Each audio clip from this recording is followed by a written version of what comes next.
ન્યાય સંમેલનની જરૂર અમને એટલે લાગી છે કે મુખ્ય તોમકદાર 25 દિવસે પકડાણા છે. આ સૌમાં કોઈની કોઈ પાછળ હોય ને તો પોલીસ છે. ખાખી વર્દીને કલંક લગાડે એવું કામ કર્યું હોય ને તો પોલીસે કર્યું છે. પોલીસમાં તે પીઆઈ ડાંગર, જે તે સમય બનાવ બન્યો ત્યાંના પીઆઈ ડાંગર, બગદાણા પોલીસ સ્ટેશનના પીઆઈ ડાંગર હતા. એ ડાંગરે એક તો 8 કલાક ફરિયાદી મોડી કરી તો નામ વગરની કરી, અજાણા શખ્સો વિરોધ કરી 8 જણા પર. ત્યાર પછી ત્યાંના ડીએસપી ઝાલા એ આવ્યા તો એ ઝાલા જાણે જજ બન્યા હોય, કાયદો એના ખિસ્સામાં હોય એવી રીતના ક્લીન ચીટ આપી દે છે કે આમાં ક્યાંય ઝેરા જાહેર છે જ નહીં તોમકદાર. એટલે ગુજરાત ભારતના કાયદા બંધારણ કહે છે કે જે ગુનો બને એમાં જે કાવતરાખોર હોય એમને સજા થવી જોઈએ.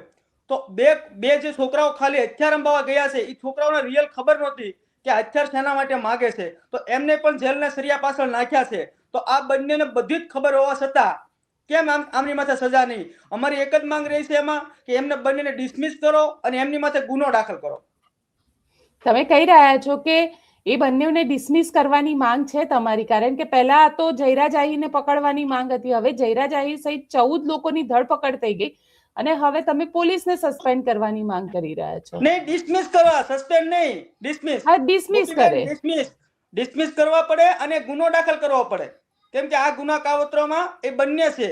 અને ગુજરાતની પોલીસને કલંક લાગે એવું કૃત્ય કર્યું તો આ બંને કર્યું છે.